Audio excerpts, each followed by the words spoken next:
Ang unang eksena ay nakakagulat na. Sa isang tahimik na bayan, biglang lumitaw ang isang kakaibang estatwa ng tao. Agad itong nakaakit ng atensyon ng mga taong dumadaan at sabay-sabay nilang kinuha ang kanilang mga telepono upang kunan ito ng litrato. Nang lumapit ang kamera, lumitaw ang nakakakilabot na tanawin. Ang mga daliri ng estatwa ay nagsimulang dumugo at sumunod ang sulok ng mata. Ang babaeng nakakita ay patuloy na umaatras at noon niya lang napagtanto na ang estatwa ay isa palang bangkay. Habang umuusad ang kaso, mabilis na pumasok ang lokal na pulisya upang imbestigahan. Agad nilang kinordon ang pinangyarihan.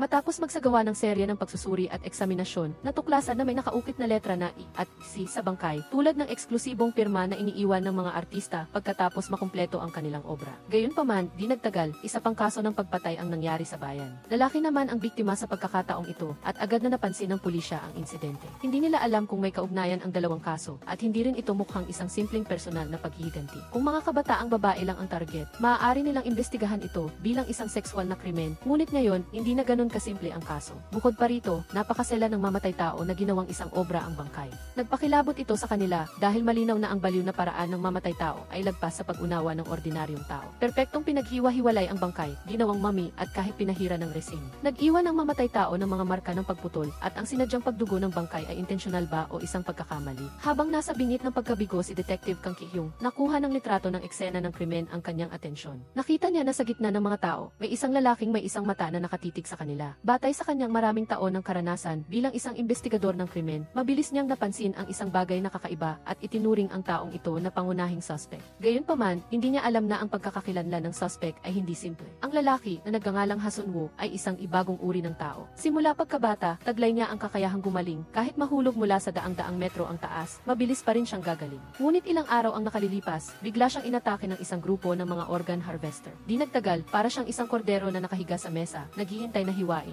Ang charlatan ay dahan-dahang gumamit ng scalpel at gumawa ng hiwa sa kanyang dibdib. Pagkatapos noon, kinuha ng charlatan ang mga sipit at bawat panloob na organ mula sa katawan ni Sun Woo at hindi rin pinalampas ang kanyang mga mata. Sa sandaling handa na ang charlatan na kunin ang iba pang mga organo, pakiramdam ng charlatan ay may kakaiba. Paglingon niya, nakita niya ang mga mata na nakatitig sa kanya. Anong tinitignan mo? Nang tumalikod siya, gumalaw ulit ang mga mata. Ang mga mata na naalis na ay dahan-dahang gumagaling at ang mga mata ay hindi sinasadyang lumuha. Ang charlatan ay tumingin ng may pag-aalinlangan. Sa sandaling iyon, tumunog ang telepono sa mesa. Nagmumura ang charlatan habang sinasagot ang tawag. Lumabas na hindi na kailangan ng buyer ang kornea at atay. Nagalit ito sa charlatan, ngunit hindi niya alam na ang mga mata sa kabilang panig ay unti-unting gumagalaw. Kasabay nito, mabilis na gumaling si Sun Woo sa kabila ng bukas na dibdib at tiyan, habang ang charlatan ay walang kamalay-malay. Habang humihigop pa rin ang alak, hindi alam ng charlatan na nakaupo na si Sun Woo. Pagkatapos, nagulat siya sa sunod-sunod na ingay. Lumingon siya at natakot nang makitang nakatayo na si Sun Woo, habang ang mga mata sa tray ay patuloy na nanginginig. Nang makita ni Sun Woo ang sarili na tinatanggalan ng mga mata sa pamamagitan ng paningin mula sa mga mata, lubos siyang natakot. Umasa lang siya sa paningin mula sa mga mata upang dahan-dahang gumapang patungo sa mga ito. Nang dinampot niya ang mga mata, nangyari ang isang kakaibang bagay. Tila mayroong uri ng koneksyon sa pagitan ng mga mata at ng mga butas ng mata. Sa isang kisap mata, lumitaw ang hindi mabilang na mga tentacles at ang mga mata ay bumalik sa mga butas. Ang charlatan na nakasaksi sa eksena ay takot na takot. Pagkatapos ay nataranta siyang sumigaw na nagdulot ng sunod-sunod na malalakas na yabag sa paligid. Nang makita ito, hindi na inalala ni Sun Woo ang natitirang mata at nagmamadali na lang siyang basagin ang bintana at tumakas. Sa hating gabi, habang tumutugtog siya ng piano, ang butas ng kanyang mata na nawawala ng mata ay biglang sumakit ng matindi. Sa gitna ng sakit, nagsimulang matunaw ang mga imahe sa harap niya. Pagkatapos ay malabo siyang nakakita ng ibang pananaw. Nang takpan niya ang kanyang kaliwang mata gamit ang kanyang kaliwang kamay, unti-unting luminaw ang pananaw. Sa pamamagitan ng imahe, nakita ni Sun Woo ang isang lalaking nakaupo sa harap ng isang computer at sa screen ay may isang astrologo na mapa. Nang lumaki ang imahe, ang salita, ang TGC ay lumitaw din sa mapa at ito ang clue na hinahanap ni Detective Kang Ki-hyung. Habang patuloy na gumagalaw ang pananaw, napansin ni Sun Woo na tila may hinahanap ang lalaki. Nang subukan niyang tingnan ng mas malinaw, biglang nawala ang pananaw. Sa puntong ito, napagtanto ni Sun Woo na ang kanyang mata ay maaaring na transplant sa ibang tao, kaya niya nakita ang pananaw ng taong iyon. Kinaumagahan, habang papasok na si Sun Woo sa trabaho, nakita niya ang tatlong tulisan na nambubuli sa isang matandang lalaki. Nang makita ito, lumapit si Sun Woo upang tumulong na ikinagalit ng tatlong tatlong tulisan. Siyempre, binugbog nila si Sunwoo. Buong galit na pinalibutan at sinuntok ng tatlo si Sunwoo. Ngunit tila hindi pa sila nasisiyahan at kinuha ng isa sa kanila ang kanyang patalim. Nang makita na gumamit ng kutsilyo ang tulisan, nagalit si Sunwoo at nakita na lang na hinigpitan niya ang kanyang kamao. Nang makita na hindi siya natatakot, nagalit ang binata at inihampas ang kutsilyo. Nakita na lang na dahan-dahang dinampot ni Sunwoo ang nahulog na tenga sa sahig at ang eksenang ito ay nagdulot ng takot sa tatlong lalaki na nagtakbuhan. Gayunpaman, pagkaalis ng tatlo, naramdaman ni Sunwoo ang matinding sakit sa kanyang kaliwang tenga at biglang tumubo ang hindi mabilang na mga tentacles sa tenga sa kanyang kamay. Sa kabilang banda, pinag-uusapan ng tatlo si Sunwoo matapos silang tumakas, ngunit hindi nila alam na ang usapan. Nadidinig pala ng organ harvester ang kanilang usapan. Agad na bumalik ang lalaki para magulat sa kanyang amo. Napagtanto din nila na si Sunwoo ang lalaking nakatakas ilang araw ang nakalipas. Malinaw na si Sunwoo, ang bagong uri ng tao, ay magiging pinakamainam na mapagkukunan ng pera para sa kanila. Ang buong pag-uusap ay narinig ng isang misteryosong babae sa kabilang panig. Pagbalik ni Sunwoo sa bahay, biglang sumakit ulit ang butas ng kanyang mata. Agad niyang tinakpan ang kanyang kaliwang mata gamit ang kanyang kamay upang maramdaman ang isang bagay. Kasabay nito, ang lalaking na transplant ng mata ni Sunwoo ay naramdaman din ang parehong bagay, ngunit hindi niya ito binigyang pansin. Nang maramdaman ni Sunwoo na nawala ang sakit, nagpa siya siyang hanapin ang kanyang mata. Nang marating niya ang lugar kung saan siya kinidnap, nakita niya ang isang lalaki na nakatitig sa kanya. Napagtanto ni Sunwoo na siya ay natuklasan, kaya agad siyang tumalikod at tumakas. Ngunit hindi pa siya nakakalayo, napalibutan na siya ng mga organ harvester. Kahit na sinubukan niyang lumaban, mahirap pa ring labanan ng dalawang kamay ang apat na kamao. Hindi nagtagal, siya ay nabagsak. Nang hahakbang na ang mga organ harvester upang dakpin siya, kinuha niya ang isang bakal na malapit sa kanya at lumaban. Sa wakas, nakatakas si Sunwoo sa kanilang pag-ikot. Akala niya ay ligtas na siya, ngunit hinila pala siya ng isang babae. Sa gabay ng babae, tumakbo si Sunwoo sa isang dead end. Nang naghahanap siya ng ibang daan palabas, nakita niya ang babaeng nagturo sa kanya kanina na nakaupo sa sulok. Dahil dito, napagkamala ni Sunwoo na kakampi ng mga organ harvester ang babae. Ngunit, lumapit ang babae kay Sunwoo na parang may gustong kumpirmahin. Habang nagdududa si Sunwoo, kinuha ng babae ang isang kutsilyo at sinaksak ang kanyang binti. Ang sakit ay nagdulot sa kanya upang lumuhod. Sinindihan ng babae ang kanyang flashlight sa sugat at nakita ang mga gumagalaw na tentacles na tumutubo. Sa loob ng isang segundo, mabilis itong gumaling. Lubos na natuwa ang babae. Gayunpaman, sa likod, naririnig ang sigaw ng mga organ harvester. Nagmamadaling tumayo si Sunwoo at tatakbo na sana. Ngunit itinulak siya ng babae mula sa 100 metrong taas na bubong. Habang mabilis na bumabagsak si Sunwoo, nabali ang kanyang mga kamay at binti sa impact. Ngunit mabilis siyang gumaling at tumakas. Samantala, sa ibang lugar, biglang lumitaw ang isang bangkay sa paningin. Pagkatapos nito, binuksan ng lalaki ang kanyang sketchpad. Malinaw na nakaguhit dito ang posisyon ng mga naunang biktima. Pagkatapos ay tila may natukoy siyang isang bagay. Mabilis siyang lumapit sa bangkay. Nang makita ang malamig na bangkay, labis siyang na-excite. Hindi niya namalayang napangiti. Kinabukasan, ginawa ng estatwa ang bangkay at inilagay sa gitna ng plaza. Ang investigador na si Kang Ki-hyung ay nagnalit ng ngipin sa nakita, ngunit mabilis niyang natuklasan na mailagda ring kisi sa bangkay. Samantala, si Kim Hyun-joon na nagtatrabaho ay nakaramdam ng pamilyar na pananakit sa kanyang mga mata. Sa pagkakataong ito, nakakita siya ng isang batang babae at isang kakaibang art symbol. Nang gabing umuwi si Kim Hyun-joon, muling lumitaw ang mga kakaibang imahe. Nakita niya ang isang lalaking nagpupunas ng kanyang sketchpad. Ano ito? Nakita ni Kim Hyun-joon ang eksena at agad na nag-online upang maghanap ng mga kaugnay na pahiwatig. Tiningnan niya ang mga larawan sa website at iniugnay ang mga ito sa imahe na nakita niya. Sa sandaling iyon, napagtanto ni Kim Hyun-joon na ang kanyang mga mata ay naitanim sa isang mamamatay tao. Kaya kinabukasan, ginamit ni Kim Hyun-joon ang perspektibang ibinigay ng kanyang mga mata upang hanapin ang lugar. Ngunit nang siya ay lumingon, nakita niya ang babaeng nagpakita sa kanyang paningin. Samantala, si Ha Sunwoo ay natakot at nanigas sa kinatatayuan nang makita niya ang walang laman na mga mata ni Kim Hyun-joon. Sa kabutihang palad, mabilis siyang hinila ng kanyang kasamahan. Nagsuot si Kim Hyun-joon ng maskara sa mata at hinabol siya. Bagamat narinig niya ang tanong ni Kim Hyun-joon, si Ha Sunwoo ay hindi nagsalita at umalis na lang. Pagkatapos, si Ha Sunwoo ay pumunta sa isang kainan at hindi sinasadyang nakita niya ang kanyang senior na hinahangaan niya. Walang hiya siyang lumapit at humiling na umupo sa iisang mesa ni Woojin, ngunit hindi niya alam na ito ang magtatakda ng kanyang kapalaran. Sa sandaling ito, tumunog ang isang melody at biglang sumakit ang mga mata ni Woojin. Kasabay nito, nakaramdam din ng katulad na sakit si Kim Hyun-joon. Nang takipan niya ang kanyang kaliwang mata, muling lumitaw ang shared perspective. Sa pagkakataong ito, nakita niya ang maliit na kainan at ang babaeng si Ha Sunwoo. Agad na pumunta si Kim Hyun-joon sa lugar na iyon, ngunit hindi sinasadyang nalampasan niya si Woojin. Lumapit si Kim Hyun-joon upang tanungin si Ha Sunwoo tungkol kay Woojin, ngunit nagkamali ang kasamahan ni Ha Sunwoo na stalker siya at pinaalis siya. Sa pagnanais na maghanap ng mga pahiwatig, pag-uwi ni Kim Hyun-joon sa gabi, agad siyang nag-online para maghanap ng impormasyon. Sa sandaling iyon, lumitaw sa screen ang larawan ng isang astronomical object. Ito ay nagpaalala sa kanya ng unang eksena sa kanyang paningin, kaya't pumunta siya sa isang astrolohiyang tindahan. Ayon sa may-ari ng tindahan, natuklasan ni Kim Hyun-jol na ang lagda ng mamamatay tao ay ang simbolo ng Pluto. Tuwing nagtatagpo ang Pluto at Venus, ito ang oras na pumapatay ang mamamatay tao. Nalaman din ni Kim Hyun-jol na ang bawat planeta ay may iba't ibang simbolikong kahulugan. Kung ang Venus ay kumakatawan sa sining at kagandahan, ang Pluto naman ay kumakatawan sa pagkawasak at muling pagsilang. Sa madaling salita, maaari rin itong kumatawan sa isang cycle ng kamatayan at sining. Kaya, kailan magaganap ang conjunction? Ito ay hindi isang karaniwang pangyayari. Ang susunod na pagkakataon ay sa Oktubre 20. Pareho rin ba sa araw ng Pasko? Sa Oktubre 12 at Oktubre 25 na may zero error, ito ang sentro ng conjunction. Pagkatapos ay papasok ito sa isang retrograde period. Pagkatapos ng muling pagbuo, matatapos ang conjunction sa Enero 6. Sa sandaling ito, napagtanto ni Kim Hyun-jol na ang mamamatay tao ay palaging ginagamit ang conjunction ng mga bituin upang saktan ang mga tao. Sa kabilang dako, si Ha Sun-woo ay dumating sa bahay ni Woo-jin at sa pagkakataong ito, dahil sa pag-ibig, handa na siyang ialay ang kanyang sarili. Pagkatapos ng isang emosyonal na sandali, pumasok si Ha Sun-woo sa library ni Woo-jin, ngunit hindi niya inaasahang makikita ang sketchpad.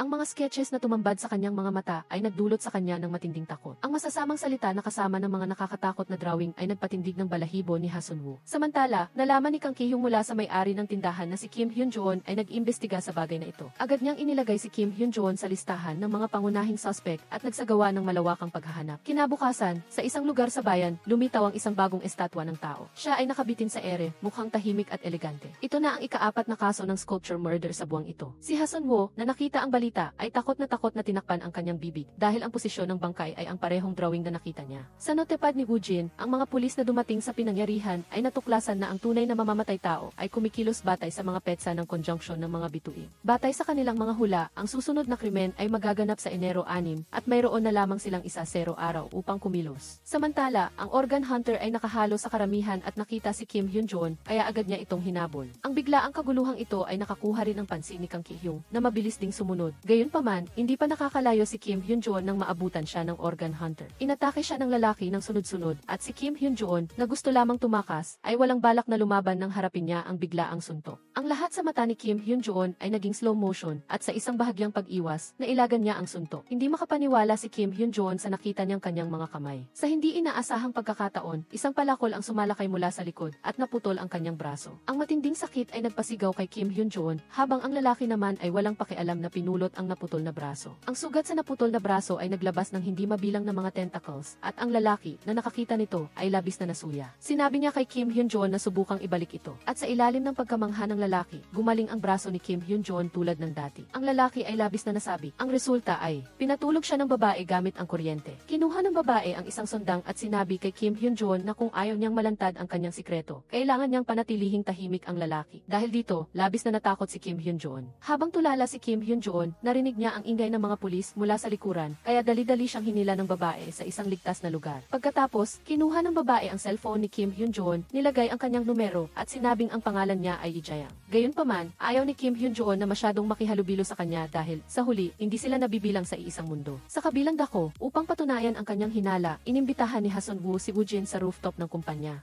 Para sa kaligtasan, tinawag niya ang kanyang kasamahan na si Yoo Min-young upang sumama. Nang harapin ang tanong ni Ha Sun-woo, alam ni Woo-jin na natuklasan na ng kabilang panig ang kanyang sikreto, kaya hindi na siya nagtago pa. Nang handa na siyang sabihin ang katotohanan, biglang tumunog ang telepono ni Yoo Min-young. Gustong magpaliwanag ni Yoo Min-young, ngunit tumakbo na si Ha Sun-woo at sinabi sa kanya na si Woo-jin ay isang mamamatay tao. Nang makita ni Woo-jin na nalantad na ang sitwasyon, ginamit niya ang hood ng damit ni Ha Sun-woo para takpan siya at sinimulan siyang suntukin at sipain. Nakita ni Yoo Min-young na binubugbog ang kanyang idyosa, kaya't sinubukan niyang pigilan ito, ngunit paano niya malalabanan si Woo-jin? Sa ilang simpleng sipa, nawalan na ng kakayahang lumaban si Yoo Min-young.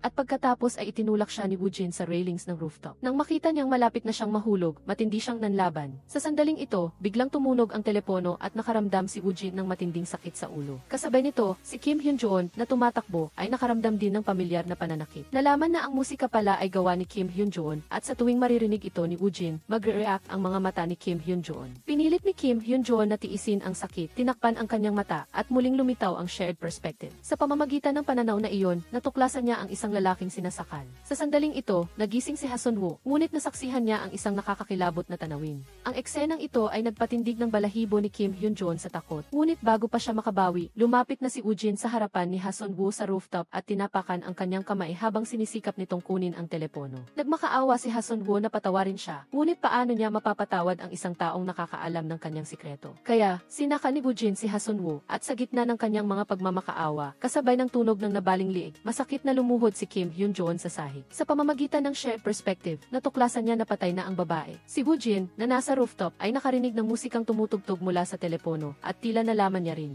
ang dahilan kung bakit masakit ang kanyang mata ay dahil sa musikang ito. Samantala, si Kim Hyun-joon, sa gitna ng kaguluhan, ay patagong pumasok sa gusali ng opisina. Nang makarating siya sa opisina, nakita niya si Woo-jin na may dalang jacket na papasok sa banyo. Agad niyang napagtanto na ang jacket na iyon ay pagmamay-ari ng mamamatay tao, kaya't siya ay sumugod. Nang makita niya ang walang taong banyo, sigurado si Kim Hyun-joon na nagtatago ang kabilang panig sa loob ng toilet cubicle. Kaya, lumapit siya at nagsimulang kumatok ng malakas sa pinto. Samantala, si Woo-jin, na nasa loob, ay kalmado at tahimik na nanonood. Nang makita ni Kim Hyun-joon na walang reaksyon ang tao sa loob, umakyat siya sa partition mula sa katabing cubicle. Gusto niyang makita ng malinaw ang mukha ni Woo-jin, ngunit hindi niya inaasahang kukunin nito ang isang matalim na steel pen, at idinikit ito ng diretso sa kanyang palad. Sa huli, kinailangan ni Kim Hyun-joon na tiisin ang sakit at umatras mula sa cubicle. Ngunit bago pa siya makareact, dumating na ang security guard dahil sa ingay at kinontrol siya. Habang nakadapa sa sahig, nakita ni Kim Hyun-joon ang sapatos na gawa sa balat ni Woo-jin sa toilet cubicle. Iyon ang sapatos ng mamamatay tao, kaya inabot ni Kim Hyun-joon ang kanyang kamay at hinawakan ang sapatos. Sa hindi inaasahang pagkakataon, nakita ni Woo-jin ang mabilis na paggaling ng kamay ni Kim Hyun-joon at ito ay labis na ikinagulat niya. Maya-maya pa, hinila palabas si Kim Hyun-joon ng security guard at ang resulta ay nakaharap niya ang malapit na kasamahan ni Ha Sun-woo. Nang makita niya si Kim Hyun-joon, tiyak na si Dong-soo ang pumatay kay Son-hee. Matapos niyang sabihin iyon, kumilos siya, sinunggaban ang piring ni Dong-soo. Anong ginagawa mo? Lagi mo ba siyang sinusundan? Lahat na nakakita sa eksena ay natakot, umatras sila, at sa kaguluhan, sinamantala rin ni Jin-sob ang pagkakataon na bumalik sa opisina. Gayunpaman, ang ikinagulat niya ay ang kamay ni Dong-soo ay gumaling ng hindi kapanipaniwala. Bukod pa rito, alam din ng kalaban ang lahat ng kanyang ginawa. Sa sandaling ito, bigla niyang naalala na dati siyang nagpunta sa isang manloloko at pinaghihinalaan niyang walang laman ang socket ng mata ni Dong-soo dahil siya ay inilipat ng mata ni Dong-soo. Kahit na ang lahat ay parang walang katwiran, ito ay kakaiba na makatuwiran. Sa kabilang panig, naghanda ang mga gwardiya na ibigay si Dong-soo sa pulisya dahil napansin nila na medyo kakaiba ang kanyang pag-ugali. Bukod pa rito, madalas siyang gumalagala sa paligid ng gusali. Sa mismong sandali na iyon, isang babae ang dumiretso sa kanila. Ang babaeng iyon ay si Igang. Dahil may nangyaring dalawang krimen, agad na nagsagawa ng investigasyon si Detective Cho kasama ang kanyang mga tauhan. Sa pamamagitan ng surveillance, natuklasan nila na laging sinusundan ni Dong-soo si Son-hee. Ngunit kung sasabihin na si Son-hee at ang kanyang kasamahan ay sinaktan niya, hindi tumutugma ang oras. Dahil si Dong-soo ay pumasok lamang sa gusali matapos mahulog ang kasamahan ni Son-hee mula sa taas. Samantala, pumasok si Igang ilang minuto matapos pumasok si Dong-soo sa gusali at ito ay nagpagulo kay Detective Cho. Sa kabilang banda, dinala ni Dong-soo si Igang pabalik sa kanyang tirahan. Bagaman siya ay labis na nagtataka tungkol sa pagkatao ni Igang, hindi niya inihayag ang kanyang tunay na pagkatao. Sa halip ay sinabi lamang na siya ay isang manunulat. Kamakailan lang, nagsusulat siya ng isang nobela tungkol sa iling. Ang dahilan kung bakit niya gustong isulat ang paksang ito ay dahil noong bata pa siya, muntik na siyang masagasaan ng isang 8-wheel na truck. Sa mapanganib na sandaling iyon, isang batang lalaki ang tumulak sa kanya palayo at ang batang lalaki ang nasagasaan ng 8-wheel na truck. Napakadugo ng eksena noon, ngunit ang nakakagulat ay mabilis na gumaling ang batang lalaki. Nang magpasalamat sana si Igang, agad na naglaho ang batang lalaki at ang hit and run na aksidente na ito ay itinuring na parang hindi nangyari. Gayunpaman, sa isang araw sa hinaharap, narinig niya ang alamat tungkol sa immortal at mula noon ay mas lalo pa siyang nag-usisa. Labis na nagduda si Dong-soo sa iling na sinasabi ni Igang, ngunit hindi rin siya gaanong nakakaalam. Ang alam lang niya ay ang tinatawag na killing ay may malaking kaugnayan sa nangungunang pharmaceutical company sa Korea. Kaya inimbitahan ni Igang si Dong-soo na mag-imbestiga kasama siya, ngunit naniniwala si Dong-soo na ang mahalaga sa ngayon ay ang pigilan ang killer sa paggawa ng mas maraming krimen. Ito ay lubhang nakapagpagulo kay Igang. Hindi rin naglihim si Dong-soo at isinalaysay niya ang lahat ng kanyang pinagdaanan, kabilang na ang pagkakatransplant ng kanyang mga mata sa katawan ni Jin-soo. Maaari niyang makita ang lahat sa pamamagitan ng kanyang mga mata sa katawan ng kabilang tao. Pagkatapos marinig iyon, hindi makapaniwala si Igang, ngunit nagpa siya pa rin siyang tulungan si Dong-soo. Pagkatapos nito, pumunta silang dalawa sa isang convenience store at nagkataon na nakadikit sa convenience store ang wanted poster ni Dongsu. Nang makita ito, nagmadaling umalis si Dongsu sa tindahan. Gayunpaman, nang lumabas si Dongsu sa convenience store, muling dumating ang pamilyar na sakit. Sa pamamagitan ng pananaw ng mata, nakita niya si Jinsob na pinapatugtog ang musika na nilikha ni Dongsu. Napagtanto rin niya na ang musika na ito ay ang switch upang buksan ang kiling. Bukod pa rito, sa pamamagitan ng tunog, nalaman ni Jinsob na ang musika na ito ay nilikha ni Dongsu. Kinabukasan, narinig ni Dongsu ang balita na sikat na ang kanyang kanta matapos itong i-cover ng sikat na mga aawit na si E at umabot ito sa tuktok ng mga sikat na chart. Gayunpaman, ang hindi niya alam ay pinuntahan ni Jinsob si V. Ginamit niya ang dahilan ng pag-aanunsyo para sa korporasyon upang itanong ang address ni Dongsu. Ngunit, sinabi sa kanya ni T na ibinigay ni Dongsu ang lahat ng kanyang mga karapatan ng walang bayad na nangangahulugang hindi alam ni T ang address ni Dongsu. Samantala, mayroon ng resulta si Igang dahil mula sa pakikinig sa mga salita ng mga naghahanap ng organ, nalaman niyang malapit nang mamatay si Jinsob dahil sa cancer, kaya nagpadala sila ng isang tauhan upang subaybayan si Jinsob. Ipinaplano nilang kapag namatay na si Jinsob, agad nilang kukunin ang mata at ibebenta ito sa mataas na presyo. Pagkatapos malaman ito ni Igang, mabilis niyang ipinaalam kay Dongsu. Ang resulta, muling nag-link ang mata ni Dongsu at sa pagkakataong ito, nakita niya na ginuguhit ng kalaban ang kanyang portrait. Sa portrait ay nakasulat ang mga salitang, "Ngayon, ako naman ang hahanap sa iyo, kaya maghintay ka na lang." Dahil dito, napagtanto ni Dongsu na sinasadya siyang laruin ni Jinsob. Pagkatapos nito, binuklat ni Jinsob ang susunod na pahina ng sketchbook at sa pahinang ito ay mayroong sketch ng 3 estatwa ng bata. Sunod, lumipat ang pananaw sa screen ng computer kung saan makikita ang larawan ng 3 babae. Kitang-kita na ito ay isang paunang deklarasyon tungkol sa susunod na krimen ni Jinsob. Paglubog ng araw, habang naglalakad sa kalsada si Dongsu, muli niyang narinig ang kanyang kanta na tumutugtog. Gayunpaman, sa sandaling nalunod siya sa musika, biglang dumating ang pamilyar na sakit. Sa isang guni-guni, nakita niya ang kanyang sariling likod. Mayroon siyang napagtanto kaya lumingon siya, at sa mismong sandaling iyon, nakita niya si Jinsob na nakaupo sa kanyang kotse at nakatitig sa kanya. Bago pa man makareact si Dongsu, naghanda na si Jinsob na umalis. Nakita ito ni Dongsu at nagmamadaling humabol, ngunit hindi inaasahang nahuli siya ng pulisya. Sa kabilang banda, pinuntahan ni Jinsob ang manloloko na inakala niyang may problema siya. Ngunit nang akmang lalapit siya, hinampas siya ni Jinsob ng pamalo at nawalan siya ng malay. Pagkatapos, sinimula ni Jinsob na tanungin ang lalaki tungkol sa kung paano na-transplant ang kanyang mga mata. Sinubukan ng manloloko na sagutin ito ng padalos-dalos, ngunit hindi niya inaasahan na mayroong libu-libong paraan si Jinsob upang mapagsalita siya. Sa huli, dinala siya sa opisina ni Jinsob at walang pag-aalinlangan na humampas si Jinsob ng 2 malakas na palo. Sa harap ng kalupitan ni Jinsob, wala nang nagawa ang manloloko kundi ang sabihin ang buong katotohanan. Sa katunayan, noong araw na iyon, matinding nasugatan si Jinsob at humingi siya ng tulong sa lalaki. Bukod pa rito, alam din ni Jinsob kung ano ang trabaho ng manloloko, kaya binalaan niya itong huwag mangarap na galawin ang kanyang mga organo dahil siya ay may sakit. Mayroon siyang sakit na cancer at kumalat na ang cancer cells sa lahat ng 6 na visera at 5 organo. Nangako pa siya na babayaran niya ang manloloko ng napakalaking halaga. Pagkatapos, bago dumating si Jinsob, nakilala ng manloloko si Dongsu na may kakayahang magpagaling. Kaya, itinanim niya ang mga mata ni Dongsu kay Jinsob. Sa katunayan, ang mutant na anyo ng mga bagong tao ay hindi likas, ngunit natuklasan na matagal na sa biological research ng Korean Pharmaceuticals. Tinawag nila itong T-Link at sinasabing may malaking koneksyon ito sa walang hanggang kabataan. Para kay Jinsob, na nasa huling yugto na ng kanyang cancer, malinaw na mas malaki ang benepisyo kaysa sa pinsala. Nangako ka na hindi mo ako papatayin. Sa kabilang panig, si Dongsu ay pinilit ng criminal police na umamin. Ang tanging masabi niya ay ang kanyang paningin ay maaaring mag-overlap sa paningin ng killer. Ngunit paano maniniwala ang pulisya sa ganoong walang katwiran na bagay? Malinaw na wala siyang mata, kaya paano niya makikita ang pinangyarihan ng krimen? Dahil dito, gusto ng pulisya na turuan siya ng leksyon. Ngunit sa mismong sandaling iyon, pinigilan sila ni Detective Cho. Lumapit si Detective Cho at sinabi kay Dongsu na handa siyang maniwala sa kanya. Kung tatanggapin muna nila ang paliwanag ni Dongsu, magkakaroon sila ng paraan upang ipagpatuloy ang usapan. Nang marinig iyon, sinimula ni Dongsu na magkwento tungkol kay Jinsob. Ibinahagi niya kay Detective Cho ang babala ni Jinsob tungkol sa paggawa ng krimen. Sob, at ang target sa pagkakataong ito ay 3 babae. Upang patunayan na totoo ang sinasabi niya, hiniling ni Dongsu kay Detective Cho na maghanap ng isang liblib na lugar. Sinira niya ang kanyang sariling daliri at pagkatapos ay pinagaling ito. Sa gulat na mata ni Detective Cho, sinabi ni Dongsu sa kanya na nakikibahagi siya ng pananaw kay Jinsob, kaya kung ano ang nakikita niya, nakikita rin niya. Pagkatapos niyang ibunyag ang kanyang sikreto kay Detective Cho, tinanong ni Dongsu sa kanya kung ano ang dapat niyang gawin sa susunod. Ano ang gagawin mo sa susunod? Ibubunyag mo ba ang tungkol sa akin? Bagaman nahihirapan si Detective Cho na maniwala para sa kapakanan ng publiko, nagpa siya pa rin siyang ibunyag ang lahat tungkol kay Dongsu.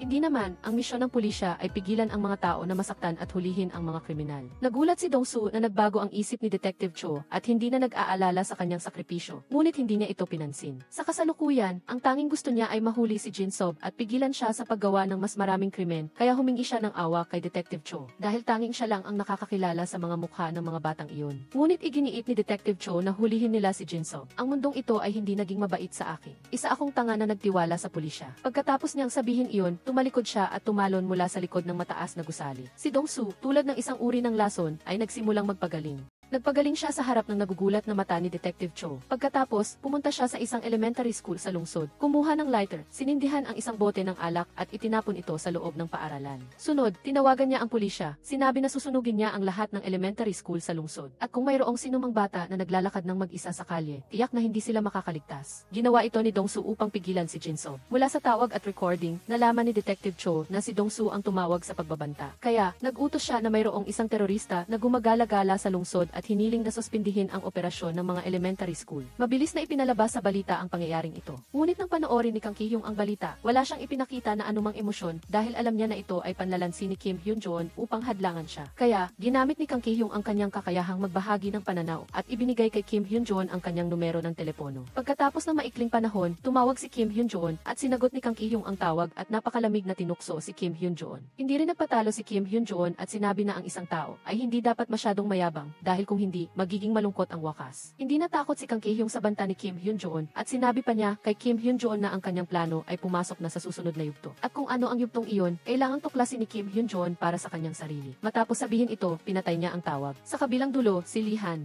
ay natagpuan habang sinusubaybayan ang isang organ harvester. Karaniwan, ang mga kontrabida ay namamatay dahil sa sobrang daldal at ang pagkakataong ito ay walang pinagkaiba. Biglang hinawakan ni Lee Han ang organ harvester. Kinabukasan, isang lalaking nagjo-jogging ang biglang nakakita ng isang bangkay sa ilog. Ang bangkay ay ng organ harvester na pinatay ni Lee Han. Agad namang sinara ng pulisya ang pinangyarihan. Pagkatapos ng sunod-sunod na investigasyon sa pinangyarihan, nakita ng pulisya ang kamera ng organ harvester sa ilalim ng tulay. Agad na inutusan ni Detective Cho na i-recover ang data mula sa kamera. Dahil nabunyag na ang pagkakakilanlan ni Kim Hyun-joon, hindi naligtas ang kanyang bahay. Kaya, dinala ni Lee Han si Kim Hyun-joon sa kanyang lugar. Ngunit hindi inaasahan ni Kim Hyun-joon na ang bahay ni Lee Han ay isang luma at dilapidated na sinehan. Sinabi ni Lee Han kay Kim Hyun-joon na kung takot siyang mahuli, dapat siyang magtago dito at tutulungan niya itong hanapin ang kanyang mata. Naunawaan ni Kim Hyun-joon na nababaliw na ito dahil ang kalaban ay isang malamig na mamamatay tao. Gayunpaman, biglang kinuha ni Lee Han ang isang punyal at inihagis ito kay Kim Hyun-joon pagkatapos ay hinila ang kanyang kwelyo at hinamon itong saksakin siya. Nang makita na hindi nangahas si Kim Hyun-joon na gawin ito, lumapit si Lee Han, hinawakan ang kanyang kamay at ginamit ang kutsilyo upang gupitin ang kanyang sariling balat. Nang gupitin ng talim ang kanyang balat, sa ilalim ng nagulat na mga mata ni Kim Hyun-joon, ang sugat ay tumubo ng hindi mabilang na mga galamay. At mabilis na gumaling ang sugat na parang walang nangyari. Sa sandaling ito, napagtanto ni Kim Hyun-joon na hindi siya nag-iisa dahil mayroon ding ibang tao na katulad niya. Ito ay nagparamdam sa kanya na nakakita ng isang nagniningas na kandila sa dilim. Pagkatapos, gumawa si Lee Han ng hiwa sa kanyang palad. Nang makita ito, ayaw magpatalo ni Kim Hyun-joon at hiniling kay Lee Han na hiwain din ang kanyang kamay. Sa ganitong paraan, ang mga galamay mula sa palad ng dalawang tao ay nag-ugnay. Magkahawak ang kanilang mga kamay at nagtinginan sa mga mata ng bawat isa, pagkatapos ay bigla silang naghalikan. Sa ibang lugar, si Nana Huang ay nakikipag-date sa isang babae at naghahanda na mag-charge nang biglang lumitaw si Kang Ki-hyung sa likuran niya at pinalo siya ng tungkod. Natigilan sa likas na katangian ng malamig na mamamatay tao, paano niya ito maisasantabi? Kaya, ipinagpatuloy din niya ang pagpalo sa babae. Kinabukasan, si Kim Hyun-joon ay nakahiga sa kama at napanaginipan ang kanyang mata. Bigla siyang bumangon at pagkatapos ay dumating ang pamilyar na sakit. Sa pamamagitan ng pananaw ng mata, nakita ni Kim Hyun-joon si Kang Ki-hyung na pinunit ang kanyang sketch at ang taong lumitaw pagkatapos ay si Nana Huang na nag-remake ng kanta ni Kim Hyun-joon. Sa katunayan, hindi kailanman sumuko si Kang Ki-hyung sa paggawa ng masama sa mga tao. Nagbago lamang siya ng target sa pagkakataong ito. Sa sandaling ito, si Nana Huang ay pinahirapan na sa punto na hindi na siya makilala. Kahit na ang isang sugat na may hugis Z ay ginawa sa kanyang dibdib. Isang malaking lalaki. Nakita lang si Kang Ki-hyung na hinawakan ang buhok niya, inilagay ang kanyang daliri sa sugat at kinamot ito. Kailangang aminin, si Kang Ki-hyung ay talagang napakabaluktot at ang dahilan kung bakit niya ito ginawa ay nais niyang hanapin siya ni Kim Hyun-joon. Kaya, halika dito ng mag-isa. Ang taong ito ay magiging isa rin sa aking mga koleksyon. Napakaingay mo, dahil kay Nana Huang, nagpa siya si Kim Hyun-joon na harapin si Kang Ki-hyung ng mag-isa. Ngunit sa sandaling ito, napansin ni Lee Han sa pamamagitan ng pagsubaybay na natuntun na ng organ harvester ang lugar. Habang ang dalawa ay naghahanda na umalis, nakatanggap si Kim Hyun-joon ng isang video ng isang matandang lalaki na inagaw. Hiniling ng kontrabida kay Kim Hyun-joon na dumating sa loob ng 15 minuto, kung hindi ay papatayin ang matandang lalaki. Ngunit ang organ harvester sa likuran ay malapit na. Sinabi ni Lee Han kay Kim Hyun-joon na iligtas muna ang matandang lalaki at mananatili siya upang harapin ang organ harvester. Gayunpaman, paano makakalaban si Lihan mag-isa? Mabilis siyang pinaligiran ng mga ito. Nang malaman ng pinuno na pinatay ang kanyang mga tauhan, galit na galit siyang nag-swing ng palakol ng direkta sa mukha ni Lihan. Ngunit pagkatapos noon, nagsimulang gumaling ang sugat. Nakita ng organ harvester ang eksena at napagtanto na ang babae sa harap niya ay isang bagong uri rin ng tao. Sa sandaling ito, naunawaan din nila kung bakit palaging gumagala si Lihan sa paligid nila. Ito ay dahil natatakot siya na mahulog ang kanyang mga kasama sa kanilang mga kamay. Pagkatapos lamang sabihin ito, biglang nagbigay si Lihan ng isang malakas na sipa upang patumbahin ang pinuno. Ang pagharap sa grupo ng mga lalaki ang kanyang kakayahan. Ang kamanghamanghang kakayahan ni Lihan na pumatay ay nahayag. Pagkatapos ng 2 oras ng mabangis na pakikibaka, sa wakas ay nakatakas din si Lihan mula sa tiyan ng leon. Nakita ni Kim Hyun-joon ang matandang lalaki sa isang sulok ng junkyard. Nang hindi alam na ang organ harvester sa likuran ay nag-swing ng isang wrench patungo sa kanya. Bagaman naiwasan ni Kim Hyun-joon ang suntok, pinabagsak siya ng matabang lalaki. Nang magising siya, napansin niya na ang kanyang mga kamay ay mahigpit na nakatali sa isang kadena at ang isa pang lalaki ay naghahanda na patayin ang matandang lalaki. Pinilit ni Kim Hyun-joon ang lahat ng kanyang lakas at mabilis na bumalik at ang kasamahan ng matandang lalaki ay nagmamadali ring lumapit upang tumulong. Ginamit niya ang kanyang katawan upang matalinong salakayin ang kalaban, ngunit itinapon siya ng matabang lalaki. Ang lalaki ay nahimatay dahil sa kakulangan ng oxygen. Ngunit sa sandaling ito, nagising na rin ang matabang lalaki dahil mahigpit na nakatali ang kanyang mga kamay. Hindi makalaban si Kim Hyun-joon. Nang makita niya ang cutting machine sa harap niya, hindi siya nagsalita at sumugod upang buksan ang switch. Inilagay niya ang kanyang kamay sa cutting machine. Sa ilalim ng nakakagulat na mga mata ng matabang lalaki at ang tunog ng mga spark na lumilipad kasama ang dugo na tumalsik sa lahat ng dako. Ang matabang lalaki ay takot na takot sa eksena na ito na nabasa ang kanyang lampin. Nakatakas si Kim Hyun-joon sa mga kadena, ginamit ang martilyo upang harapin ang matabang lalaki. Pagkatapos ay lumapit at tinanggal ang tali sa matandang lalaki. Ngunit ang matandang lalaki ay nagsimulang bumulong ng ihalimaw na nagpalamig sa puso ni Kim Hyun-joon dahil hindi niya inaasahan na ang taong kasama niya araw-araw ay ituturing siyang isang halimaw. Habang si Kim Hyun-joon ay natigilan pa rin, kaya ginamit ng bagong gising na matabang lalaki ang palakol at sinaksak ito sa likod ng kanyang ulo. Ang suntok na ito ay nagpagalit kay Kim Hyun-joon. Nang si Kim Hyun-joon ay naghahanda na gumawa ng isang bagay, ang kanyang huling piraso ng kabutihan ay nagpapatawad sa kalaban. Pagkatapos ng insidente, naghanda si Kim Hyun-joon na umalis nang biglang hinabol siya ng matandang lalaki mula sa likuran at sinabi sa kanya na siya na ang bahala sa lahat dito, kaya dapat siyang tumakas at huwag magpahuli. Ang eksenang ito ay nasaksihan ni Lihan na dumating, at pagkatapos, pumunta silang dalawa sa rooftop sa lungsod. Sobrang sinisisi ni Kim Hyun-joon ang kanyang sarili dahil sa kanya, ang mga tao sa paligid niya ay kailangang masangkot. Gayunpaman, pinayuhan siya ni Lihan na huwag nagsisihin ang kanyang sarili dahil sapat na ang kanyang ginawa. Pagkatapos ng lahat, ang taong nagkamali ay hindi ikaw kundi ang mga mamamatay tao. Pagkatapos, sinabi ni Lihan kay Kim Hyun-joon na kung ihahambing sa isang katawan na madaling mamatay mula sa mga sugat na dulot ng kutsilyo, hindi ba mas espesyal ka? Ang kakaibang bagong katawan na ipinanganak sa siglo na ito. Ang mga taong may koneksyon ay magiging bagong uri ng tao, habang ang iba ay dapat tawaging lumang uri ng tao. Ito ang dahilan kung bakit sila natatakot sa lumang uri ng tao at tinawag silang mga halimaw. Dahil lang sa taglay mo ang kakayahang ito, nagdusa ka ng labis na paghihirap at kailangang mamuhay sa pagtatago. Gusto mo pa bang magpatuloy ng ganito sa hinaharap? Kung hindi ka matatanggap ng mundo, subukang baguhin ito. Kailangan nating ibagsak ang mundong ito at pamunuan ito. Samantala, si Kang Ki-hyung ay naghihirap sa sakit ng kanser sa kanyang bahay. Alam niyang wala na siyang matagal na oras, kaya pinatugtog niya ang kanta. Pagkatapos, ginamit niya ang sarili niyang dugo upang isulat ang lokasyon at oras ng pagkikita nila ni Kim Hyun-joon sa salamin. Dahil gusto niyang bawiin ang kanyang nawawalang mata, nagpa siya si Kim Hyun-joon na pumunta sa pagpupulong. Si Lihan naman, may iba pang mga bagay na kailangan niyang ayusin, kaya nag-usap sila na kung sino man sa kanila ang matapos muna ay makikipag-ugnayan sa isa pa. Samantala, sa istasyon ng pulisya, na-recover na ang data mula sa kamera na natagpuan sa imburnal. Nalaman nila na ang nilalaman ng kamera ay puro larawan ng si Kang Ki-hyung at ang oras ng pagkuha ng larawan ay tumugma sa mga kaso. At ang katotohanan na inagaw ni Kang Ki-hyung si Nana Huang ay nabunyag din, kaya naramdaman ni Detective Cho na may balak sa bagay na ito. Sa ibang lugar, dumating si Kim Hyun-joon sa tamang oras at lugar na napagkasunduan, ngunit nakita si Kang Ki-hyung na bumaba sa sasakyan na armado. Sa huli, nang pindutin ni Kang Ki-hyung ang pindutan sa device, isang makapal na usok ang lumabas at nang mapagtanto ni Kim Hyun-joon ang panganib, huli na ang lahat. Lalo pang kumakapal ang usok at naramdaman din ni Kim Hyun-joon na nahihirapan siyang huminga. Ang layunin ni Kang Ki-hyung sa paggawa nito ay upang kumpirmahin ang kanyang hinala. Pagkatapos ng isang mahabang minuto, ang puso ni Kim Hyun-joon na huminto sa pagtibok ay nabuhay muli,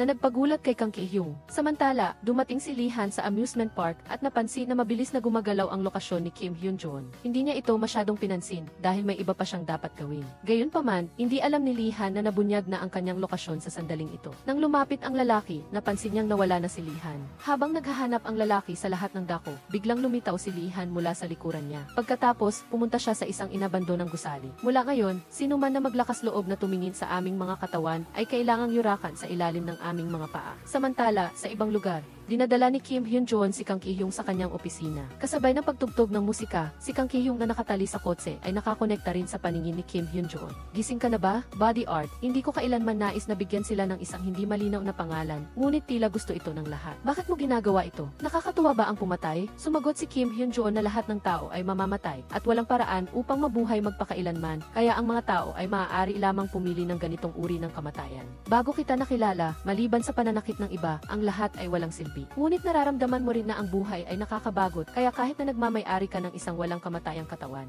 patuloy ka pa ring nag-aalala tungkol sa kamatayan ng ibang tao, di ba? Sa di kalaunan, dinala si Dong-soo sa opisina ni Jin-soo. Sa pamamagitan ng kanyang mga mata, natuklasan niya na ang katawan ay nakasabit sa itaas at ang nakasabit na katawan ay ang sakwa. Pagkatapos ay itinulak ni Jin-soo si Dong-soo sa harap ng katawan ng kwa. Naramdaman ni Jin-soo na isinilang siya sa isang nakakainip na mundo, ngunit naghahangad ng isang magandang mundo, habang si Dong-soo ay isinilang sa labas ng mundong ito, ngunit nagsisikap na makisama sa isang mundo na hindi siya tinatanggap. Kahit gaano pa man tanggihan ni Dong-soo, sa mga mata ng lahat, pareho silang halimaw, at ang dahilan kung bakit si Jin-soo. Ang dahilan kung bakit siya maraming sinabi ay dahil gusto niyang makipag-isa kay Dong-soo. Ang tinatawag na pag-iisa ay ang pagsasama ng kanyang ulo sa katawan ni Dong-soo. Sa oras na ito, nag-aalala si Dong-soo para kay Si dahil siya mismo ang naglagay sa kabilang panig sa panganib. Nakita ni Jin-soo na matigas ang ulo ni Dong-soo at ayaw makipagtulungan, kaya sinimulan niya ang kanyang sariling eksperimento. Pagkaraan ng maikling panahon, itinulak palabas si Si na mayroong deformed na mukha. Pagkatapos nito, kinuha ni Jin-soo ang malaking gunting at pinutol ang daliri ni Dong-soo. Kaagad na tumubo ang hindi mabilang na mga galamay mula sa daliri, habang si Jack na nakaupo roon ay labis na natakot sa eksena. Bago pa siya makapag-react, lumapit si Jin-soo at ginamit ang parehong paraan upang putulin ang kanyang daliri.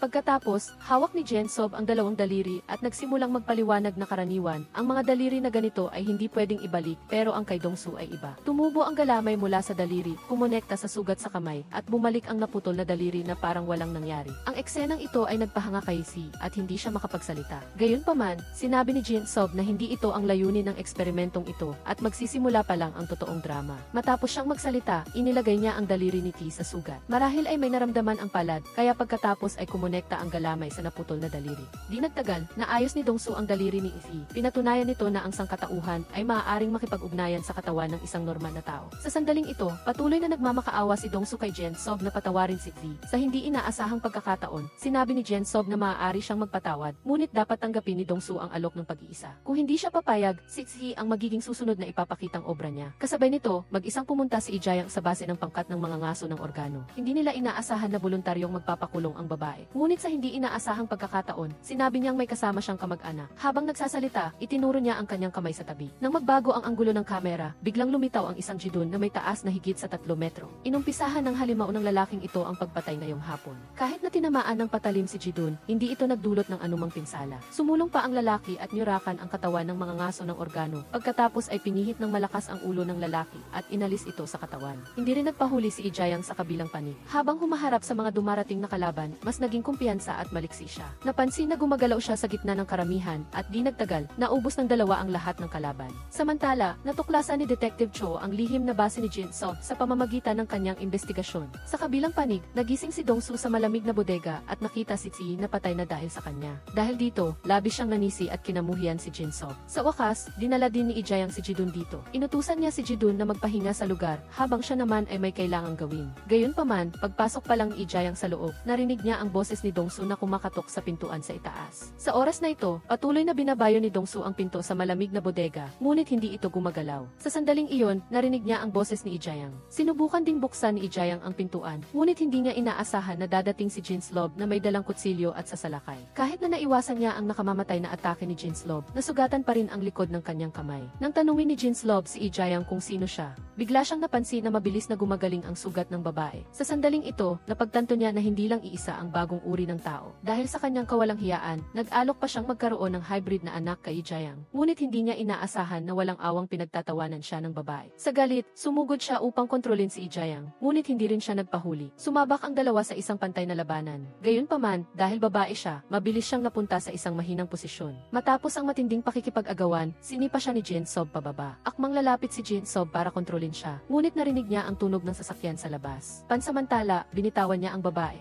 at lumabas upang harapin ang mga bagong dating. Habang umalis si Jinsob, sinamantala ni Ijayang ang pagkakataon para palayain si Dongsu at sinabi sa kanya kung saan dumaan si Jinsob. Sinabi niya kay Dongsu na harapin si Jinsob habang siya ay maghihintay sa resulta. Kahit na hindi niya alam kung tadhana ba ito, hindi na niya ito matatanggap ng tuloy-tuloy. Dapat magbago ang hinaharap. Sa kabilang banda, pagpasok ni Detective Cho sa inabandonang gusali, nakita niya si Jidun na may taas na 3 metro. Sa takot, nagpaputok si Detective Cho ng 2 bala sa kalaban at agad na bumagsak si Jidun. Samantala, narinig ng isang criminal police officer ang ingay, kaya nais niyang tumulong, ngunit pagbukas pa lang niya ng bintana, sinalakay na siya mula sa likuran. Nang lapitan ni Detective Cho ang katawan ni Jidol upang tingnan, natuklasan niya na ang kalaban ay isa rin sa mga bagong uri ng tao. Bago pa siya makapag-react, biglang nagmulat si Jidol at itinapon si Detective Cho sa malayo. Nagpilit siyang bumangon at subukang barilin ang kalaban, ngunit lumabas si Ijayang. Tiningnan ni Detective Cho si Ijayang at pagkatapos ay si Jidol. Sa puntong ito, napagtanto niya na si Ijayang ay isa ring bagong uri ng tao. Agad niyang tinanong si Ijayang kung nandoon din ba si Dongsu at Jinsob. Sumagot lang si Ijayang na, kaya ano, dahil mamamatay din naman daw siya doon. Gayunpaman, hindi natakot si Detective Cho dahil mula nang maging criminal police officer siya, hindi na mahalaga sa kanya ang mamatay. Sa simula, naisip niya na nakita na niya ang lahat ng kasamaan sa mundo. Ngunit ngayon lang niya napagtanto na hindi ganoon kasimple ang lahat. Hindi niya maiisip kung gaano karaming paghihirap ang dinanas ng mga bagong uri ng tao na katulad nila sa buhay na ito. Kasabay nito, natagpuan din ni Dongsu si Jinsob sa pasilyo. Sa harap ni Dongsu, kinanta ni Jinsob ang kanta nito at sa sandali ng pagkalito, nagsimulang mag-overlap ang imahe ng dalawa. Nakita ni Dongsu na sumabog din sa galit si Jinsob at sumugod sa kalaban at walang pag-aalinlangang pinindot ni Jinsob ang gatilyo. Bagaman tinamaan ng bala si Dongsu, mabilis pa rin siyang nakabawi. Hinawakan ni Dongsu ang liig ni Jinsob.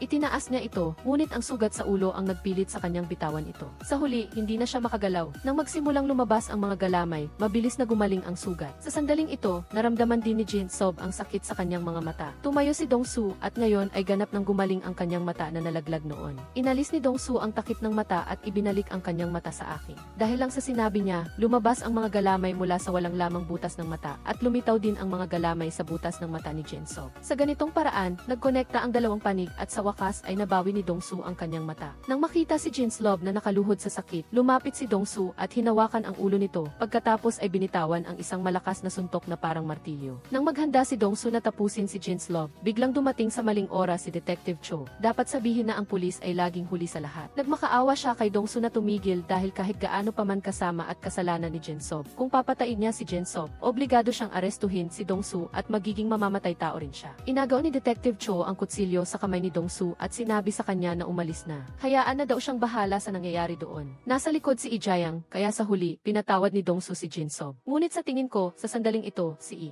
naramdaman na ni Ijayang ang panganib. Lumapit siya at hinila si Dongsu palayo. Ngunit paglabas pa lang nila ng gusali, bigla silang napalibutan ng helicopter. Dito nagtatapos ang unang bahagi ng Connect. Sa ending, makikita na may connection din sa mata ni Jinsob at mayroong mga senyales ng buhay si T na namatay sa malamig na bodega. Ipinahihiwatig nito na magpapatuloy ang ikalawang bahagi na may mas maraming detalye. Kaya, magkita-kita tayo sa susunod na palabas.